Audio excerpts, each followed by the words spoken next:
All right, friends, we're moving on through our packet here. We're going to work on some time word problems today. More time continuing. So I'm going to show you how to do one or two of these, and then you need to practice. So the directions say solve each word problem. The first one says Lucas started his homework at 3:41. 3:41. If he worked until 4:13, how long did it take him to finish his homework? Okay, to solve these, we need to use a timeline which looks a lot like a number line. So I'm going to start my timeline here and then there. Lucas started his homework at 3:41. Okay, or actually, let's redraw. 3:41, we're going to put that right here, 3:41, okay? Now, we need to make jumps, just kind of like we're adding on a number line. We need to make jumps until we get to 4:13. We can make jumps in increments of 1 minute, 5 minutes, 10 minutes, 30 minutes, an hour. We want to make sure it makes sense. We want to use numbers that are easy, and we want to figure out how to get there. So if I'm going to get to at 3:41, I want to get to a number that ends in a 5 or a 0, okay? So let's jump to 3:45. So I'm going to make one jump plus 1 minute. So that would be 3:42, 3:33, 3:34, 3:35. Okay, these are all plus 1 minutes. Okay, so now I'm at 3:45. From here, it'll be easier to jump by 5s and 10s. So let's take a jump by 10 minutes, 10 minutes. So 3:45, 45 plus 10 is 3:55.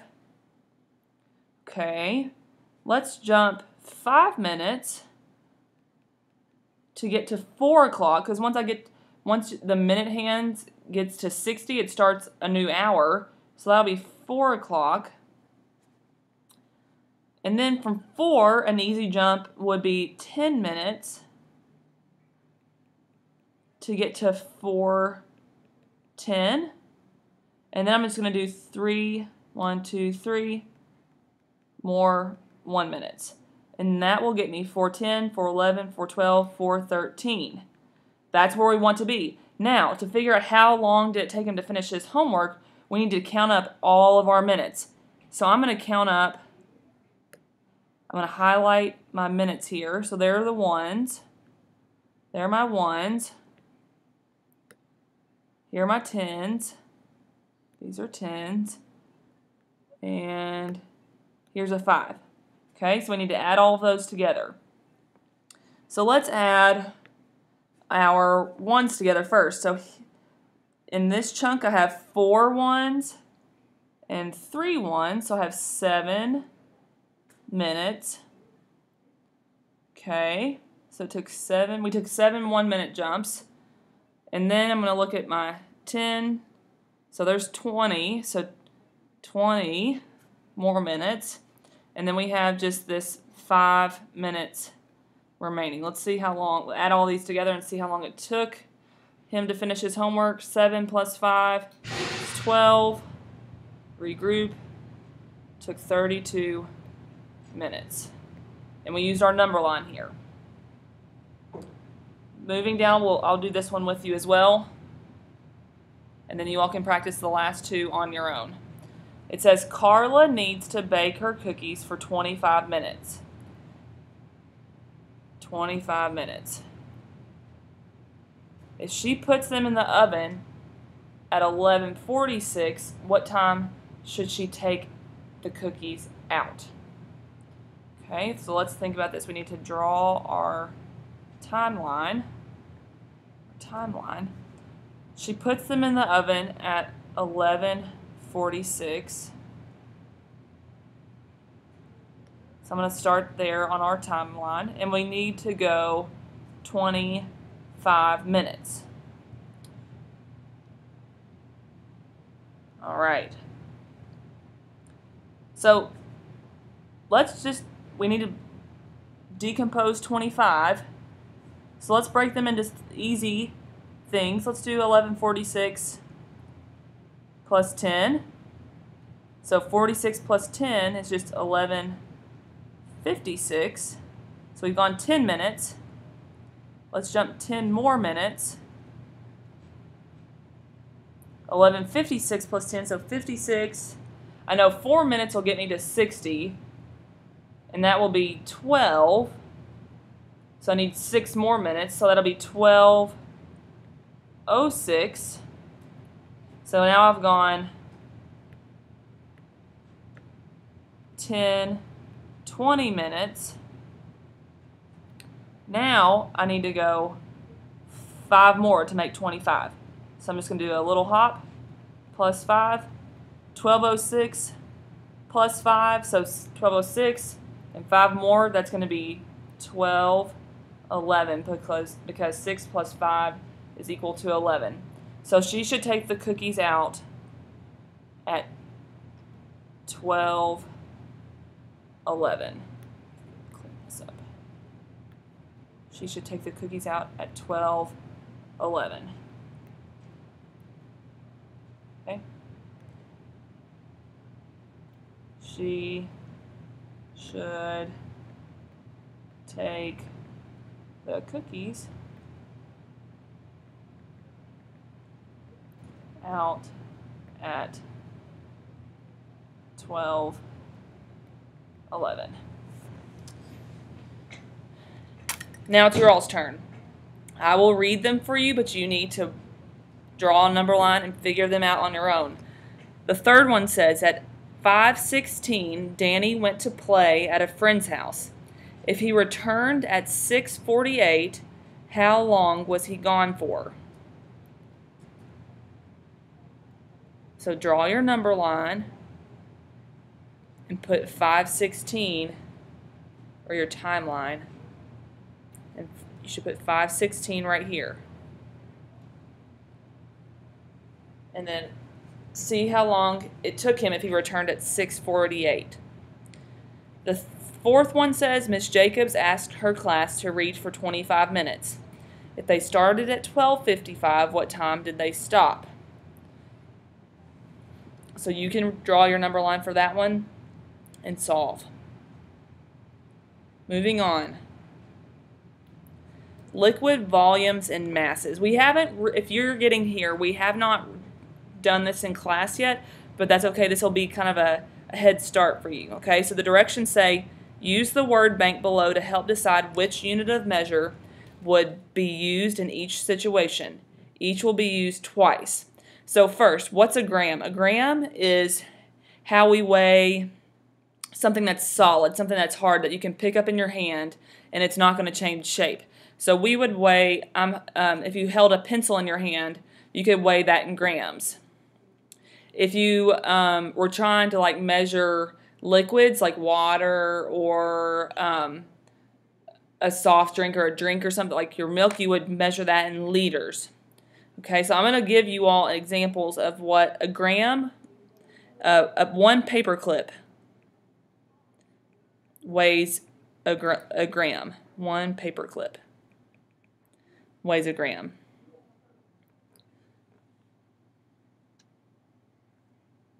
A kilogram, kilo means 1,000. So that's a kilogram is 1,000 grams. So 1,000 grams, I think, is like a dog. A dog probably weighs 1,000 kilograms. A small dog. Small dog. Or maybe like a book. Heavy book. Okay. Small dog, heavy book. That's how you think about kilograms. A liter is when you get a soft drink at the store. That's a 2-liter bottle, but just think about a bottle of water. A large bottle of water. Large bottle of water. Is it like a liter? A milliliter is 1 drop of water. Okay, so keep these in mind and reference these when we're trying to answer these questions.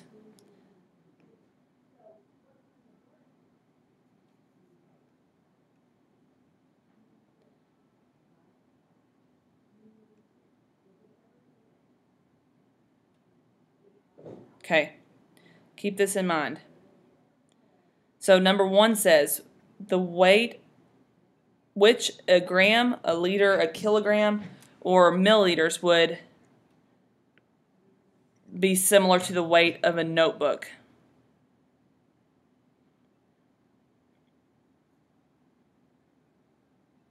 You would measure the weight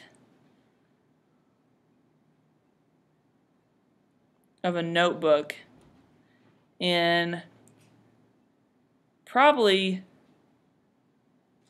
grams, especially if it's a lighter notebook. Number 2 says the amount of soda in a can. The amount of soda in a can. You would measure that. So we know that liters, you're going to use a large bottle. That's a large bottle of water. A soda can is smaller, so we're going to use milliliters. M-I-L-L-I-L-I-T-R-S.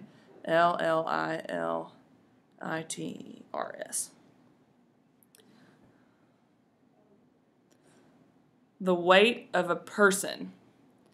So we don't want to measure the weight of a person in grams. That's going to be a lot of grams if we think about the size of a paper clip or the weight of a paper clip. So we want to measure the weight of a person in kilograms.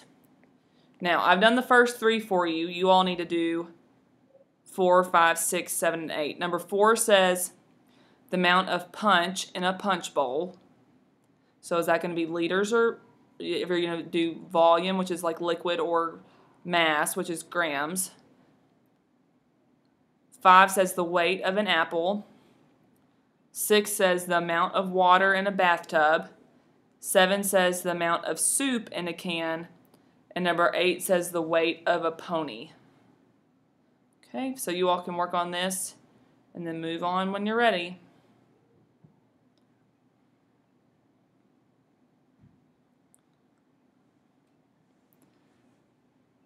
This one says we're working on word problems for liquid volumes and masses. The directions say for each word problem, write an equation or draw a picture model, then solve. Number 1 says Bill's baseball bag weighs 6 kilograms. If he takes out a bat that weighs 2 kilograms, how much will his bag weigh? So let's draw a picture. I have one bag that weighs 6 kilograms, or kg.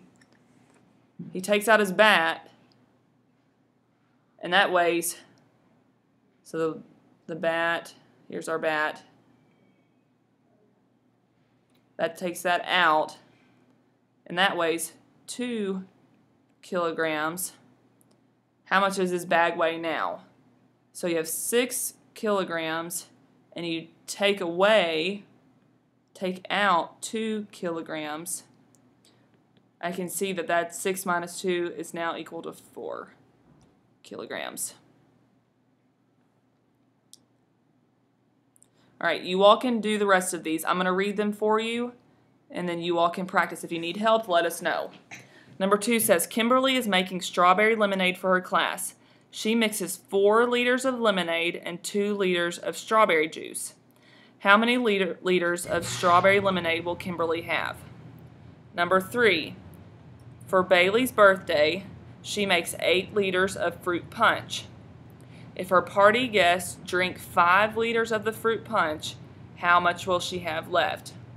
You can pause, work out your problem, and then move to the next one. The last one says, Brian is filling up his bathtub with buckets of water. The bucket holds 3 liters of water. If the bathtub holds 18 liters of water, how many buckets full of water will he need? Friends, you should draw pictures with all of these to help you out. Draw some pictures. That will help you out. Picture graph.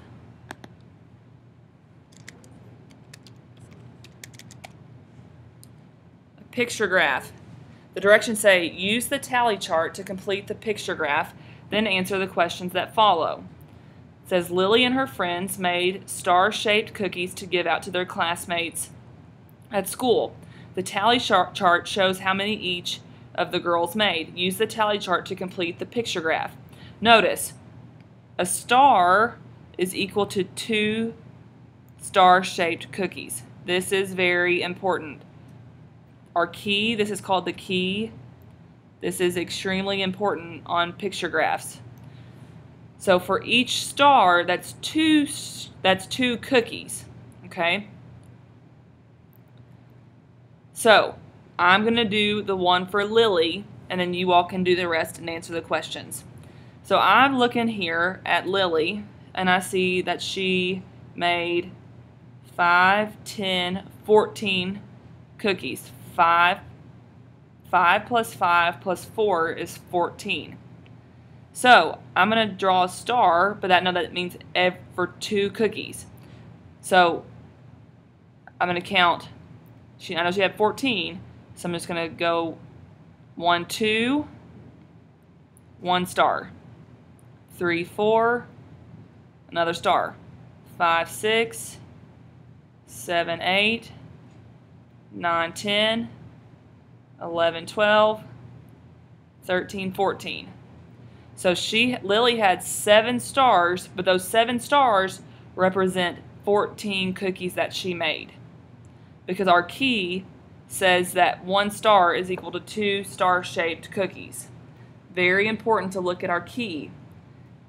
Okay? So I knew how many stars I was going to have to make because I know she had 14 total, and then each star represented 2. Now this doesn't always work if it has an odd number, or but I knew that 14 divided by 2 is equal to 7, so that's how I could check.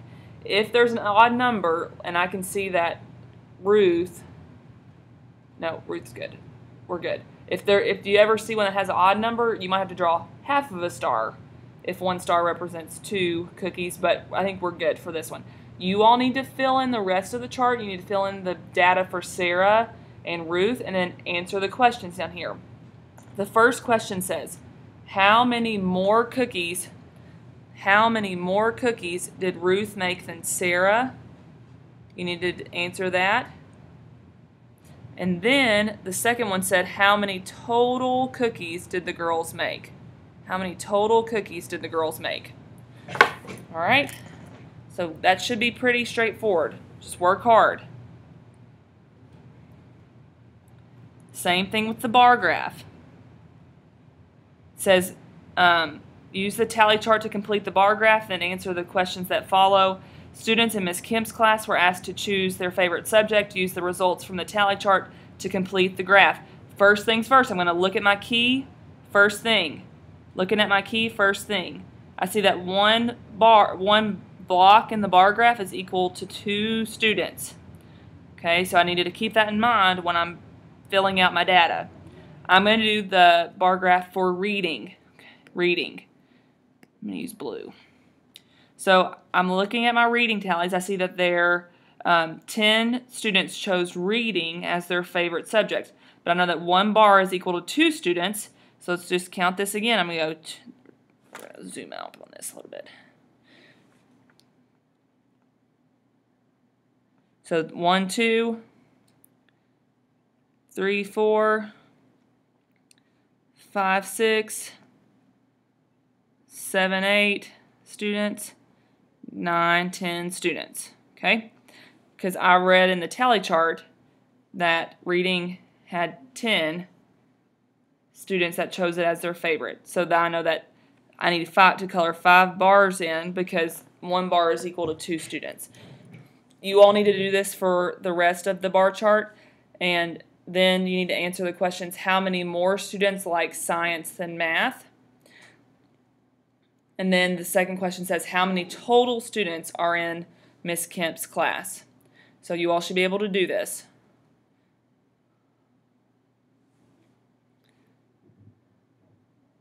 measurement and line plots. For this one, it says measure the lengths of the pins to the nearest ½ inch and show the data by making a line plot. So what you all need to do, when you get to this page, come ask myself or Miss Morris for a ruler, get a ruler, and you need to measure all of the pins on your paper, okay? And then, once you put the measurements down, you need to make a line plot. So some of them are going to be measured 2.5, was it inches? Yeah, nearest ½ inch. 2.5 inches, 3 inches, 3.5 inches, or 4 inches. And if this is not correct data, so you better not copy this. But once you write the numbers by the pins, you go down and say this one's 2.5. If this one is 2.5. Students need to come to the lobby and teachers check your clips for transportation changes. If this pin is 2.5 inches, I don't know if it is, but you can measure it, I'm going to put an X. If this one, I don't know if it is, like I said, but if this one is 3.5, I'm going to write it out beside it, and I'm going to put an X. And then you can stack the X's on top. Like I said, boys and girls, this is not the correct chart. I'm just showing you how to do it. But you should check your work, and then that's how you make a line plot. I'm going to erase this because this is not correct. This is not correct. But I was just giving you an example. So you should make your own line plots and then come show us.